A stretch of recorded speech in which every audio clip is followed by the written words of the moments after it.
hello. Thank you all for coming. It's great to see such a good turnout on a relatively short notice. So welcome to the first seminar in the seminar series organized by the new research cluster, Characterization at UBC. I'm Annette Vonnerhand, one of the members. We are delighted to hear today the first seminar by our cluster lead, Professor Ben Britton. And so Ben, probably a lot of you know him already, but in case you don't, Ben Britton is a professor here at the Department for Materials Engineering. He got his PhD from Oxford and then joined UBC, I think 4.5 years ago from Imperial College London. And he's the head of the Experimental Micromechanics and Characterization group here. And he is a world-renowned specialist and leading expert in electron microscopy. And so it is only fitting that he will talk today about advancing materials characterization with scanning electron microscopy. We will have time for questions at the end, including for the people on Zoom. So if there's anything, please put your questions in the chat, I assume, and we'll get to it. So with that, Ben. Thank you very much, Annette, and welcome to everybody to our seminar series.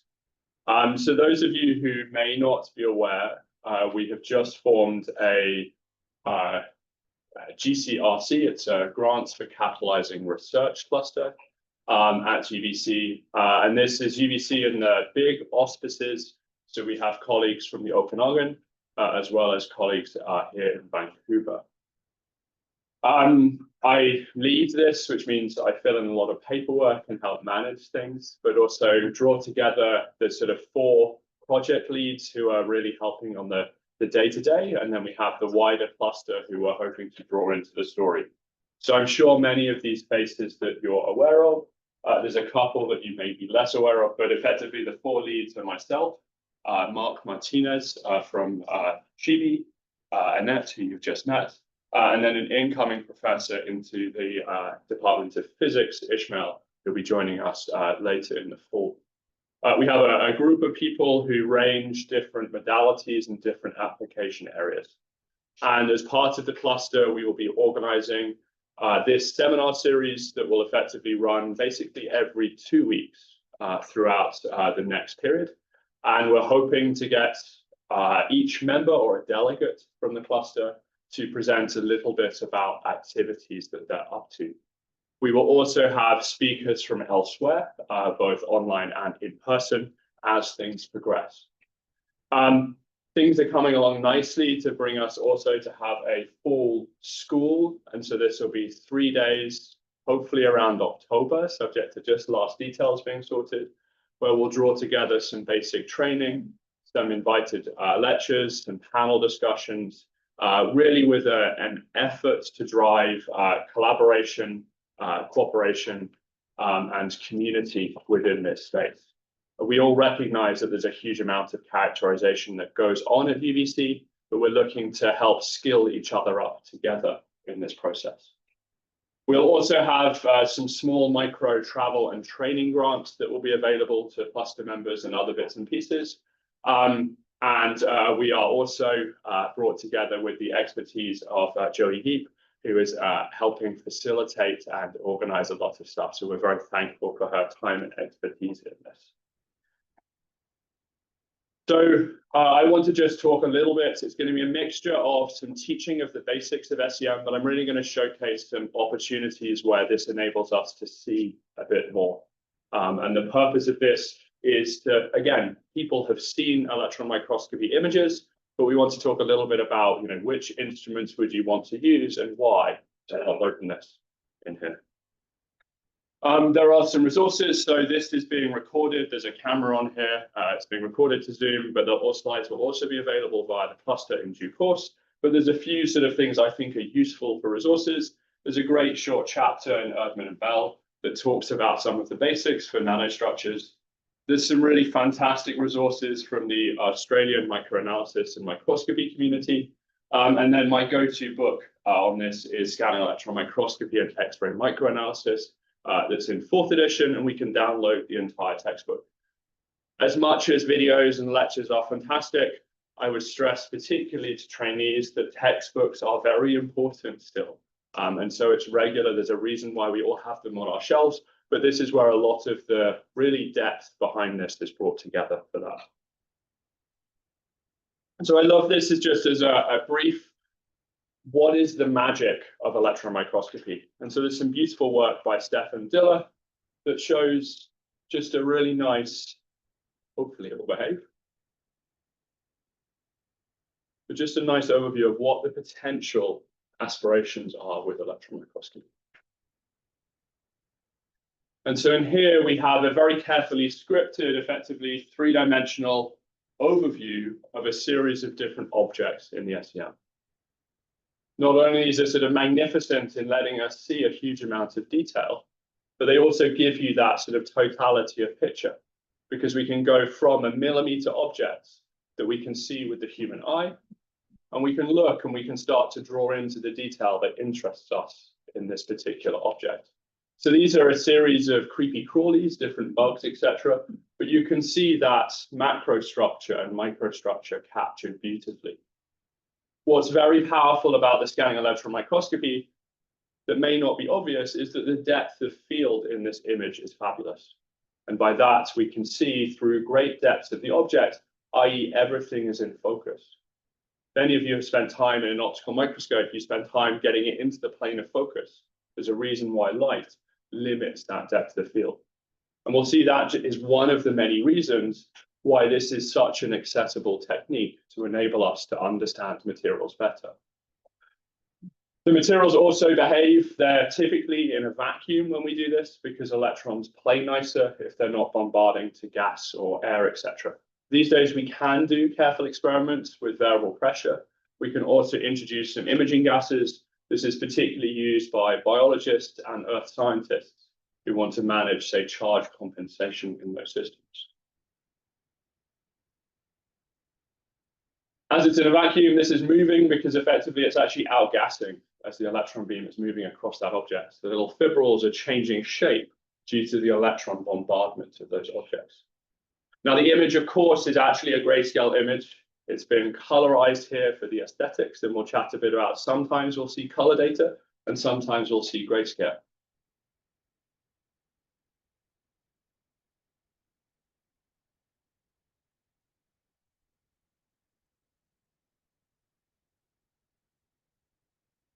So this is just a fantastic video. It's available on YouTube, not my work.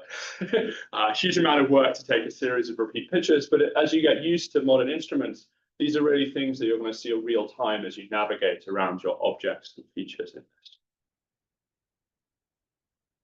So I've hopefully persuaded you with the slightly awe-inspiring video, but I guess from the materials characterization perspective that brings us to here today is we want to understand the structure and properties of materials. Now, in materials engineering, this delights me because everybody should be talking to us.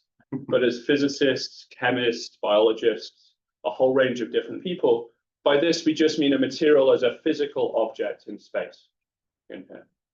And what we would like to be able to do is to not only image, but we want to be able to interpret the contrast that we see. So we'd like to have some idea of how was that information formed, and what is, for instance, the change in process. If we're doing a deposition, what happens is we shuttle a different process gas through our system.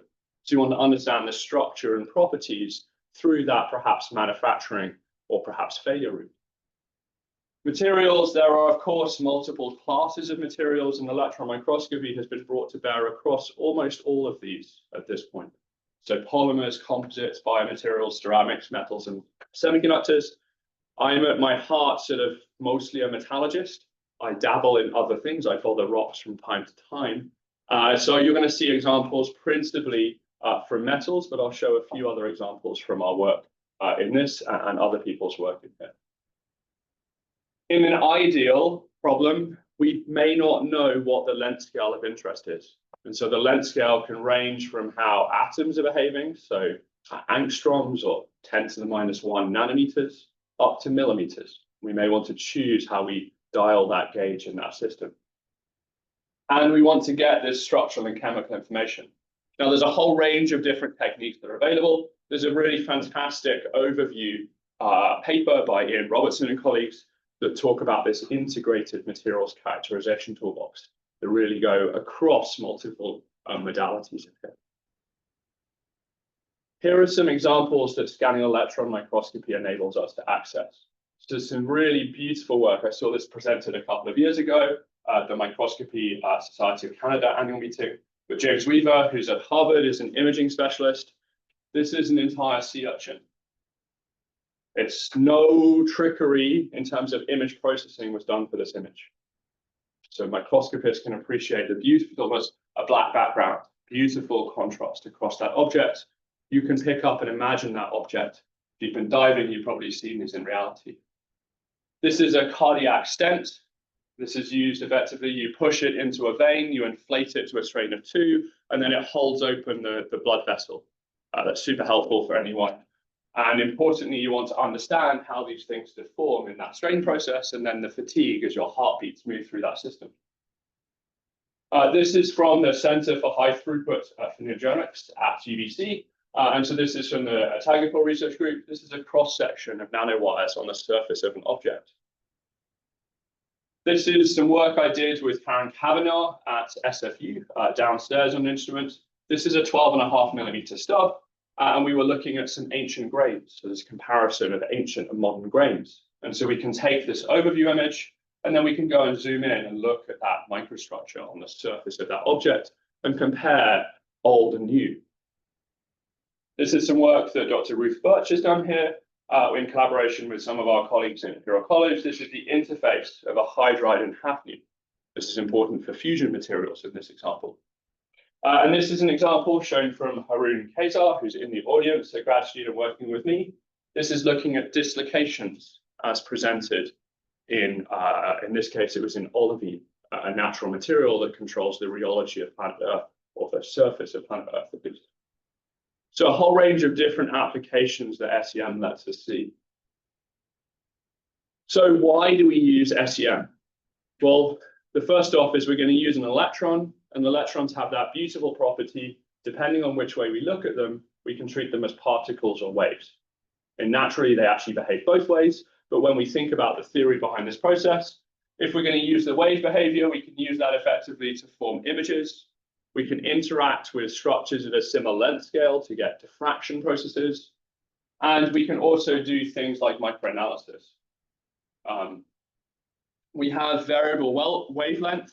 Simply put, I can dial and change between perhaps 200 electron volts to 30 kiloelectron volts. So I have huge opportunities to change the landing energy of that particle or the wavelength of the wave. The particle behavior lets me worry about electron interactions. And this, I kind of imagine that if you're perhaps slightly grumpy in a bar and start throwing billiard balls at a wall, we can imagine how those particles interact with the windows and the walls will tell you about the structure of the room. And the same process happens with the electrons hitting the object itself. Now, what's super clever about the SEM is that we've made this very easy because the system is set up to scan naturally. It scans across the surface of an object. It is highly automated to synchronize the movement of the beam and the collection of data at every single point. We can also interact with relatively large samples. We've seen things millimeters and larger, and we've also looked at smaller objects, micrometers and smaller. We have relatively easy sample preparation. It needs to be mostly conductive and vacuum compatible, or near vacuum compatible. And we get the opportunity to let us look effectively at the composition of our material, so we can do microanalysis in that system. So the SEM itself, this is perhaps some of you may have to imagine in times gone by, this is how we used to look at images of an old-fashioned CRT. We'd have a screen and we'd move effectively an electron beam to form the image. The same process happens. We scan across the object, and at every single point, we measure the interaction. And then we plot a property of that interaction, And we build up this so-called raster as we build up the picture of our object. So we scan the probe, we record the signals, and we repeat this many thousands or millions of times in a single session. We achieve magnification through a very simple process. If we can scan a very small distance in real space, we can amplify and magnify that by putting it in a bigger, we basically print a larger poster size. Now, in this process, we've got to be slightly careful, and we'll discuss this in a bit more detail. But of course, we're looking at how we put that sort of pinprick of information is collected from the spot. So we're going to think about how that probe hits the sample, but we can scan across, and we're going to match that to our image grid. And this enables us to do some truly beautiful microscopy. This is this is a very careful image of a calibrant sample of effectively almost perfectly spherical tin walls. And if we had a better projector, we could see a whole range of variations in grayscale kicking behind of smaller and smaller objects that are presented in here. Now, one of the pieces that we just have to worry about is that we are limited by resolution. We can't just scan the beam to a smaller distance. We start to get effectively the interference of the sampling in our problem and some of the lenses that are behaving.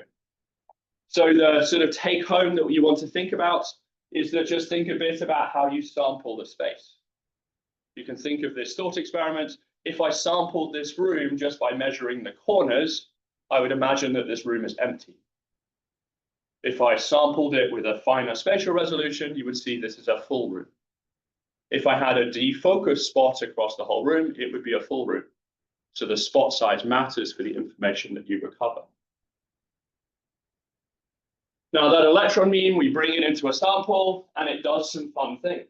So we have a tightly focused probe, we bring it into the sample, and we talk about this as the teardrop. I love and hate this picture in many different ways, but this is the first way we start to think about the interaction. So the electrons go in. If they tickle on the surface, they can produce effectively what we call secondary electrons.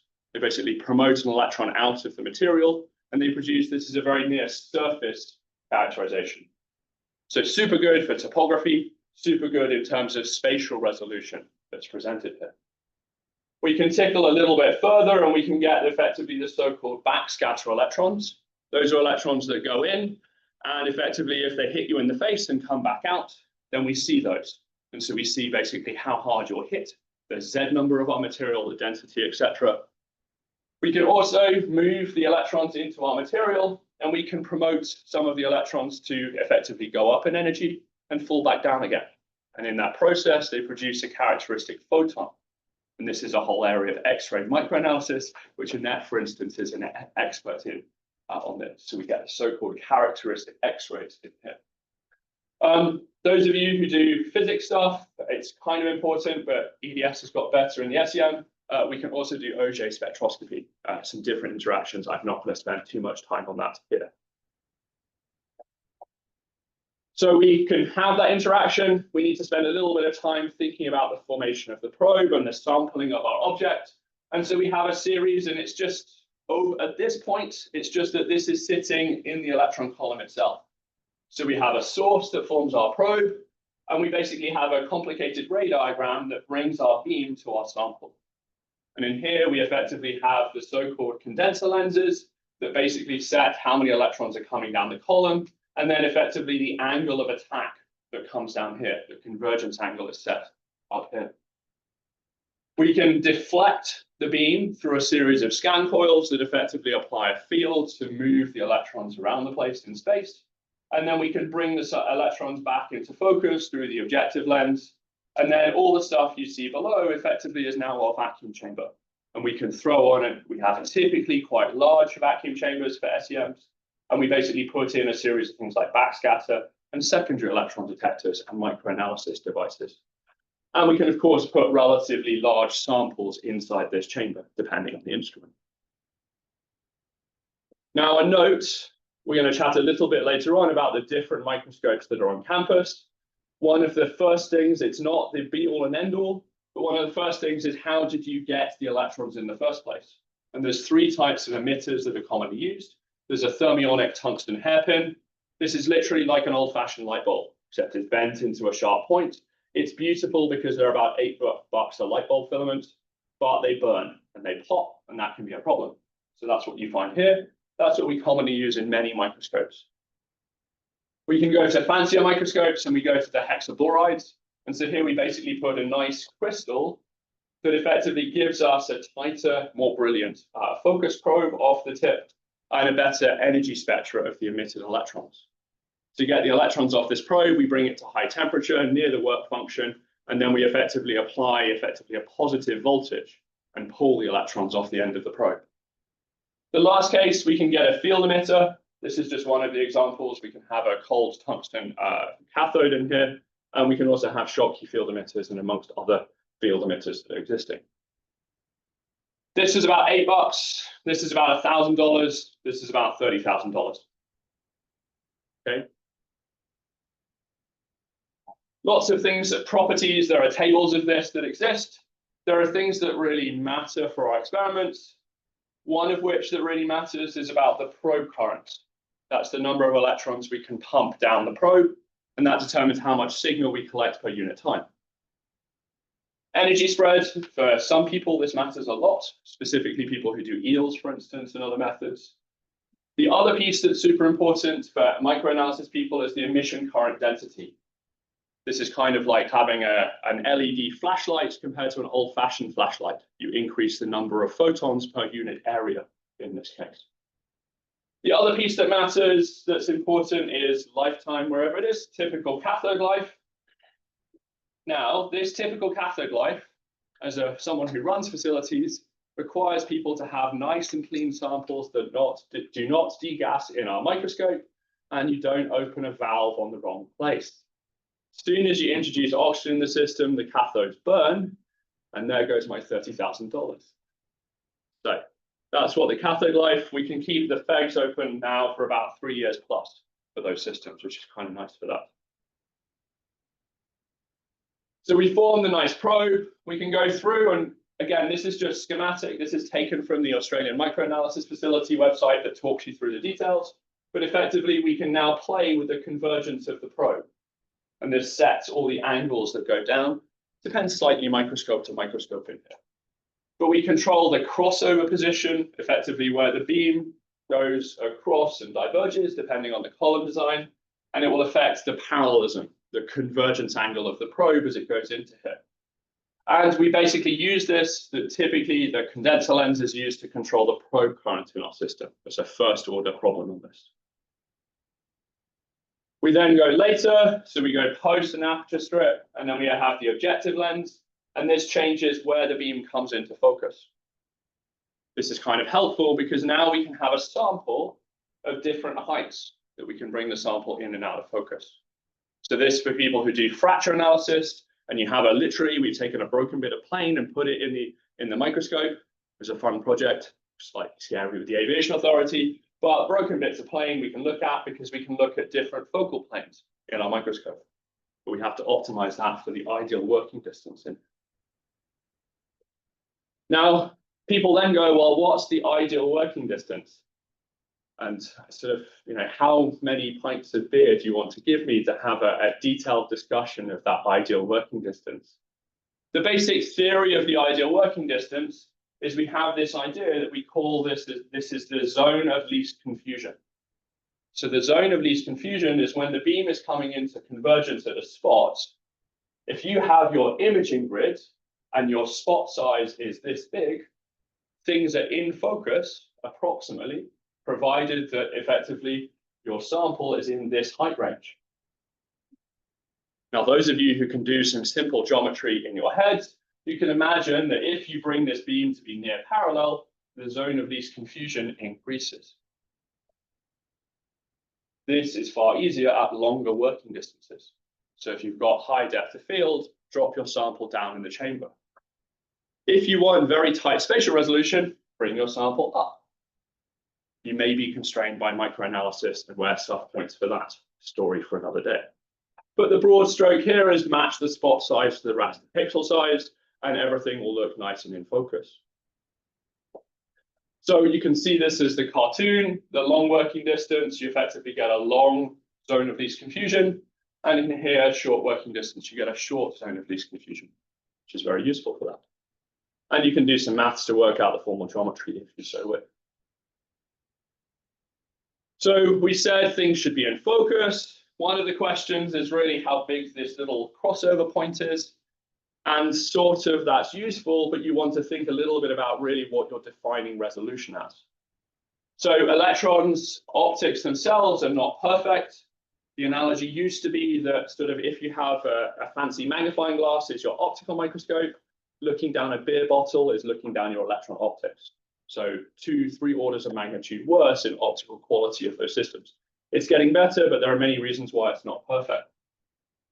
So the ultimate resolution of your system depends on how well the electron beam can focus. And there are a few bits of detail that matter. So we get chromatic aberration. The energy spread is multi-energy, and electrons of different energy bend differently in a field. So you get chromatic spread in your problem. You get spherical aberrations. Our lenses aren't perfectly flat, they're oblongs. And so electrons that go towards the edge of the lens tend to be more out of focus or moving in position than those towards the center of the lens. And we also have lots of astigmatism, and that's effectively where you wanted a little circle, and instead the beam looks like an ellipse. And so when you then effectively image with your ellipse, you get a convolution of the probe and the object. And so everything looks slightly astigmatic. Okay. There's some maths, you can look it up, but all of these resolution issues become additive problems. And it's related to things like your spot sizes, coefficients of how expensive and how much money your PI got on the microscope, which lenses got corrected and where. And then importantly for the user, things like the convergence angle in the problem. So how you set the microscope in depth, and that gives your effective step size. And there's a wavelength also that's important, so the voltage matters in here as well. And these things are additive, so you get effectively this total effect of the aberration gives you a minimum, which effectively is about the optimum settings on this. If you're chasing resolution, please read some of the books on this, because it gets you there very quickly of how to optimize your instrument for this problem. So if you get the resolution nicely set up, and so this is work, sorry, I should have credited Ruth on this, I think, who took the pictures. This is gold and carbon, it's our classic heavy thing on light thing, lots of splodges kicking around the place. This is a 5 micron scale bar, 1 micron, but quite big. And what we can see is if you take a little subset of the high magnification image, and then I can draw a line profile across these objects, and there's 2 little blobs here. I can go and look across this line profile, and I can basically coarsely fit, or I can fit more perfectly, some Gaussians to that. And I can see these are very well separated.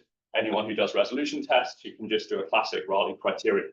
But these are very well separated. We're typically getting of the order of 1 nanometer in ultimate resolutions in the SEM instruments. In the tungstens, probably 50 to 10, depending on the system, how it's set up for that. Instrument manufacturers, they all do their resolution testing differently. So believe the numbers that they sell you with a certain pinch of salt and test your own samples of what your favorite is for that. So we've formed a nicely focused probe. We've got the beam to behave itself. We now have the electron matter interactions in our process. And we now can think actually what's happening. And you can see about why I get slightly annoyed at how this teardrop diagram works. So there's a beautiful simulation package called Casino that enables you to do a Monte Carlo simulation where effectively you enable the electrons to enter a sample, and then they scatter around the place and do fun things. They can produce X-rays, they can escape the sample, the red, to give you backscatter, or they can get dumped in the sample, which is what the blue trails are. Stuff near the surface can go in and they can tickle and produce the secondaries. These backscatters can be used to produce the backscatter imaging. And what you see is that you have the probe size. So let's say it's a 1 nanometer probe, but the information is now spread much wider. And those of you who look at this kind of carefully, you can see I've done the calculations, I've overlaid them, but I've done the calculations at 5 keV and 20 keV for a piece of iron. Okay. And broadly, we can see that the resolution goes-ish by a factor of 10 by changing that voltage. So voltage matters for resolution. But, and this is where it gets careful on the microanalysis, is how much do you care about the electrons over here? If they don't produce signal that you detect, I don't care. They've just disappeared. They can produce X-rays and a whole range of other bits and pieces, but the signal has to get out again. The other point in the teardrop diagrams is that something like 70% of the interactions are happening in this very tight volume. And the next point is that you have a heterogeneous object under your beam. You have microstructure. And so you're getting the average response of this object. So you've got to be slightly careful about that typical and total spatial resolution for quantitative versus qualitative imaging and analysis for the problem. So broad brush strokes to people. Z number and voltage will depend how far the electrons can go in your material. Higher Z number, the electrons go less far, your spatial resolution goes up. Higher voltage, the electrons penetrate further, both down into the sample, but also lateral spread as well. There will be other pieces about whether they can excite characteristic X-rays, et cetera, that can be important for microanalysis. So it's not just about voltage, but the interaction volume. And I have mentioned that heterogeneity in the interaction volume can be very important for these pieces. So how do I get my probe to be as small as possible? Well, I've got a sign the wrong way around. I spend more money on my emitter. I get access to the shiniest microscope. But I would say of people in this room, probably most of you can get by with a Lab 6. Half of you can get by with a tungsten. A few of you will need a fancy microscope. And many of you will be lazy and want to chase the fanciest microscopes because life gets a bit easier on that. And I say that with smiles from instrument managers of these pieces. The voltage is going to be one of your most important pieces. Higher kV gives you a larger probe. And of course, the spot size is going to be important in that lateral spread problem. And this is also going to be dominated by the aberrations that can be present in our system. So electrons have gone in. They've done some fun things. How can electrons lose energy? Well, spectroscopists can now wake up because joyful things happen in the spectra of the electrons. We can basically get electrons that tickle the material and they get elastically reflected electrons. These are the large number of typically, I always get it wrong, I think it's the plasmon losses in here. Plasmon losses just after as well, sorry, and now you get elastic and plasmon. We call backscatter down to about 50 electron volts. We can have characteristic peaks that the Auger peaks, and then we get a large number of secondaries that are created, which is a huge number of those that are typically less than 50 eV, so very near surface in that spectra for this.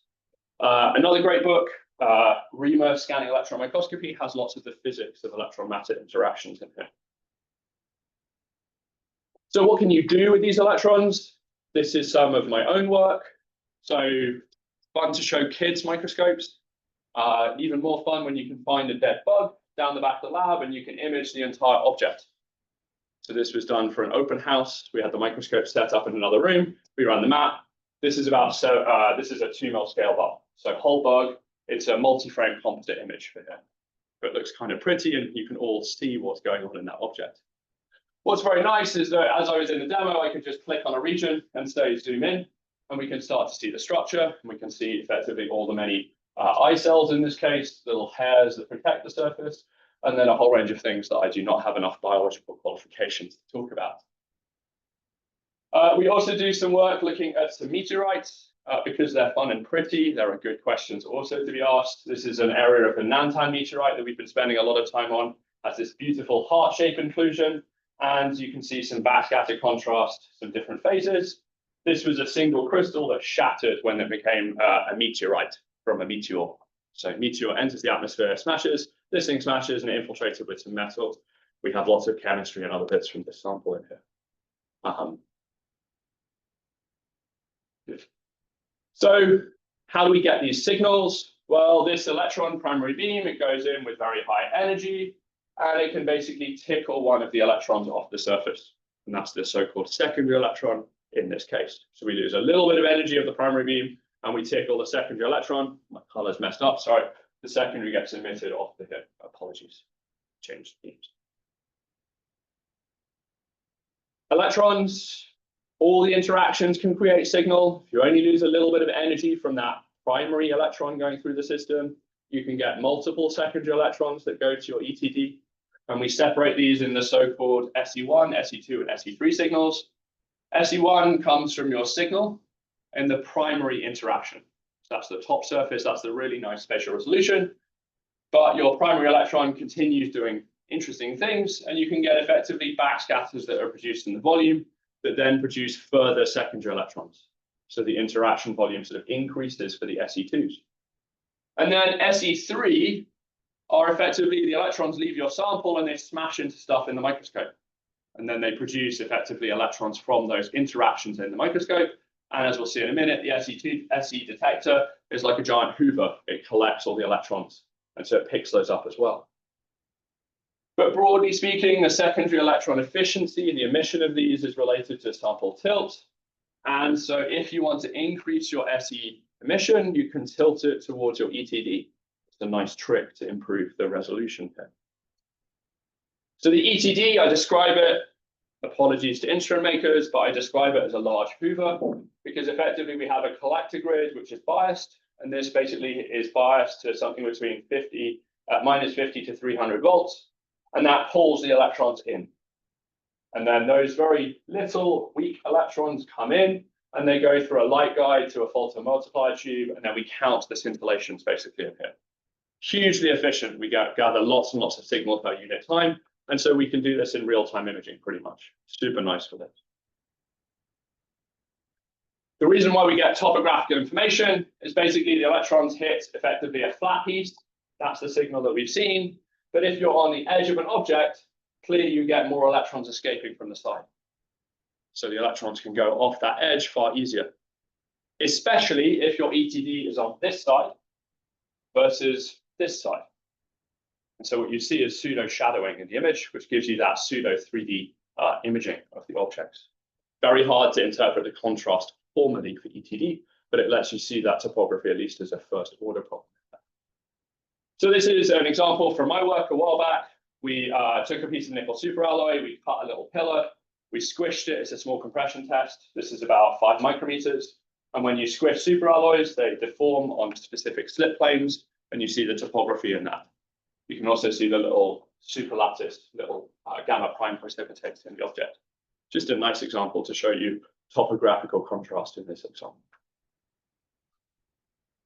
The backscatter electrons, they go into the material, and then they are scattered backwards. The clue is in the name. So they're backscatter electrons in here. And effectively, we get this typically a near elastic interaction in this case. So backscatter electrons, this is proportional to Z number of the material and the effective density. So a higher Z number scatters electrons more back. And the trajectory is also proportional to the surface inclination. And we basically, depending on the microscope, this is a 4-quad backscatter semiconductor diode detector that's set below the pole piece. And if you have the signal from your surface over here, you have reasonable when it's flattish. And then when you go towards something of a different height, the electrons, like billiard balls, get bounced off to effectively preference either side of the detector. So topo contrast could be available. Backscatter electrons, it's proportional to Z number. It does depend on the primary voltage. This is from Riemer again. And so we see broadly, if we're above about 5 keV, it's just more Z number gives you a higher backscatter efficiency in here. So beryllium down the bottom. It's also proportional to the effectively, this is the atomic number, this is voltage. So yeah, proportional for those. And happens at higher voltages. Okay, higher backscatter, higher number of electrons being backscattered at higher voltages. So BSE is easier at higher voltage. So this is an example of BSE imaging. It looks very slightly blurry, but for microscopists in the room and other bits, this is 1 micrometer scale bar. So this is really me showing that we can get higher than the typical quoted resolutions. This is a titanium molybdenum alloy that has effectively moly-rich ligaments in between some alpha titanium grains. And unfortunately, the contrast on here isn't great. There is grayscale sitting in here as well. We did some chemical analysis at the same time. This is the moly-rich region. And then we did some fancy chemical analysis with statistics, and we see the moly-rich phase coming out in there. This was all captured in about 2 minutes, semi-automatically on a new microscope we have. Backscatter, we said it's topographical. We gave compositional information. We can also get crystallographic contrast. The thought experiment I have for this is for wine drinkers. look down some vineyards. And as you're looking down the vineyards, for those of you in the theatre who may not, you look down the rows, the electrons go quite far. If I look off a different angle, the electrons don't go as far, and so the proportion of yield changes based upon the crystal orientation. We see this all the time. Sometimes we care about it, sometimes we don't. So we see this in channeling patterns, selected area, and in channeling contrast imaging. So this is a polycrystal of nickel that was not etched, and we see the beautiful grain structure. So it's regions of common orientation, and we can see lots of little twins in here. If you take a single crystal of silicon and bring it to low magnification in a nice microscope, you get a channeling pattern up here. Just it happens, this is in secondary electron imaging, which is kind of remarkable for this. So all electrons channel if your crystal lets them do it in there. But this is from Haroon's work, so just a very nice example that we can use this and get very cool information. And so this is where he has very carefully selected particular sort of angles down our vineyard to look at. And he selected a series of positions, so just tilted the crystal with respect to the beam. And we see 3 dislocations in here. So these are threading dislocations in gallium arsenide. And so the scale bar, 200 nanometers, we're seeing 3 threading dislocations. Optical device people, dislocations are not good. They change electron hole pair recombination in those systems.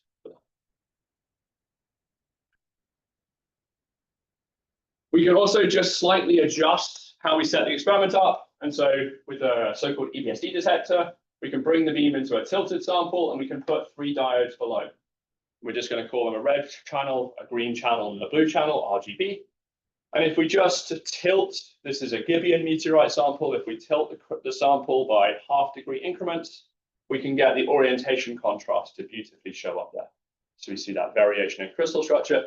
This is called 100 degrees over 1,000,000 years. So it's got beautiful, large polygonal structures.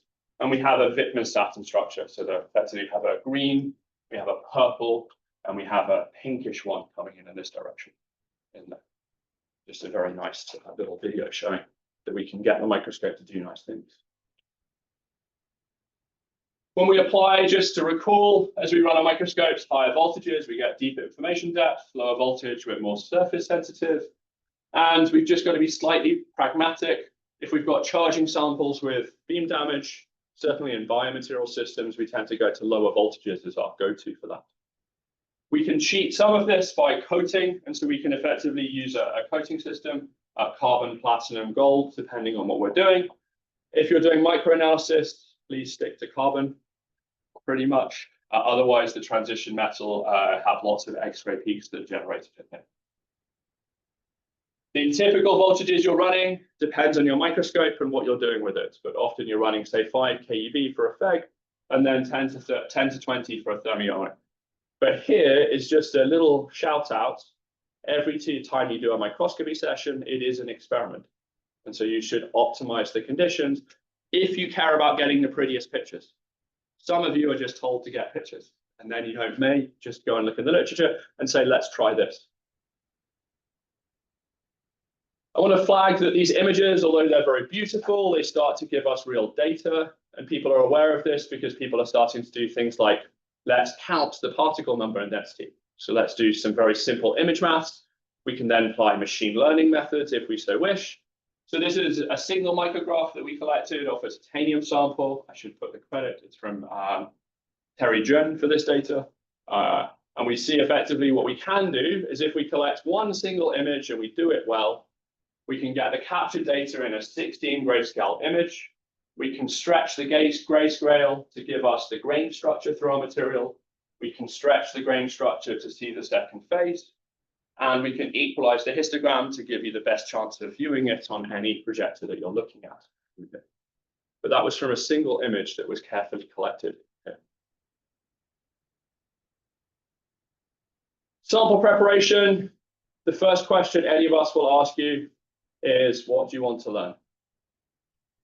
And that will depend sort of how much you can destroy your sample and how much you need to put it in another instrument afterwards. Typically, our samples, people always come to a microscope with far too big a sample. And so we're looking at small areas. This is a 12.5 millimeter diameter stub. This is in the phenome stage. That is that meteorite sample that I showed the heart from. And that's the little heart that's seen in there. It's an optical nav cam image in there. The sample should be vacuum compatible. Don't let it degas in our microscopes. It's a very expensive desiccator that you're filling with gunk inside our microscope.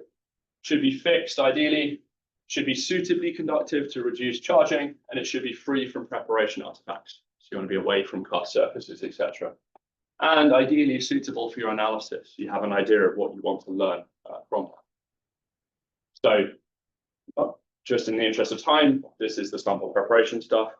The sample should be conductive. If they're not conductive, what happens is the beam basically gets stuck on a single point and the electrons hold there. You get an increase in negative charge that deflects the beam away from where it should be, so your X-rays are not generated where you care from. And then suddenly you get enough electrons in that area that they arc. And when they arc, they release a lot of light, they flash, produce a load of electrons, and you get these like horizontal streaks as it rasters across the image. If it's well prepared, this is of our fly, we can see we don't have those information. So not only does it look prettier, it's also easier to interpret the data. Typical methods are effectively coat the surface. You need to make sure there's a conductive path to the microscope. So we use things like silver paints or carbon tapes. And we can, depending on the microscope, use some charge compensation techniques, such as an environmental SEM. That's why it was popular for the geologists. So just about keeping to time. So I wanted to highlight, hopefully you've seen sparked some ideas, seen a little bit of opportunities and got a bit more theory behind this. There are lots of microscopes kicking around on campus, and I'm trying to add to them at a fast rate, as are many colleagues. So I hope I've sampled. Apologies to PIs who are here who I haven't listed. I'm very happy to update. But effectively, at the Okanagan campus, there's a load of microscopes in the filter lab. There's some microscopes, there's one SEM, and there's a related technique in earth and ocean science that Annette and colleagues look after. There's the EM lab in materials, which I help corral people into using for this stuff. There's the Center for High Throughput Phenogenomics in dentistry that Dr. Nancy Ford, who's in the audience, directs. And then there's the bioimaging facility, BIF, that Dr. Lacey, or Thoughts Around, looks after. So in materials, we have effectively a phenom, so it's a tabletop microscope. It's about half an hour for us to get a user on that system. Quanta, it's probably a couple of hours, and we're just bringing on board a FEGSTEM Preo instrument to wider access for that. As research instruments, we have a PFib, the Amber X that's downstairs for that, so you saw some data from. In EOS, we have a Hitachi SU-900, and it's got, importantly for our mix here, it has cathodoluminescence, I believe, on that system that's very useful. Dentistry have a couple of ways to access, so a Hitachi variable pressure, large image, they do stereo imaging, and a few other bits and pieces, as well as EDS.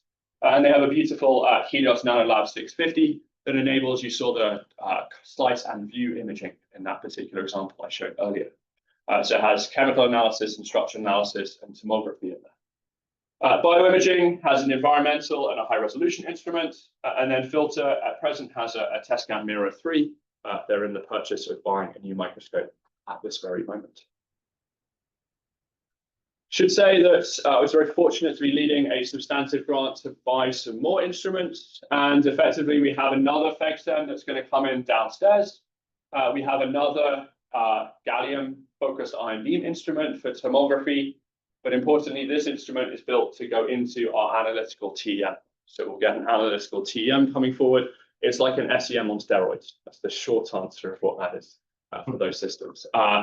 Whole range of other bits and pieces. That's what all the building work is that I'm sorry for downstairs is helping make that space for. So with that, hopefully I persuaded you that the simple story of scanning a raster of electron beams is very useful to collect a lot of signals that produce pretty pictures and tell us useful information.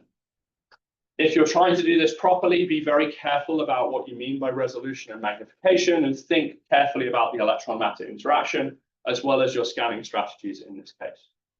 And I've not spent enough time, and kind of tempted to put a whole thing of sample preparation. We might do a workshop or something on sample prep techniques, maybe it could be a useful piece for this. But sample prep is the devil that I didn't talk about in this whole story.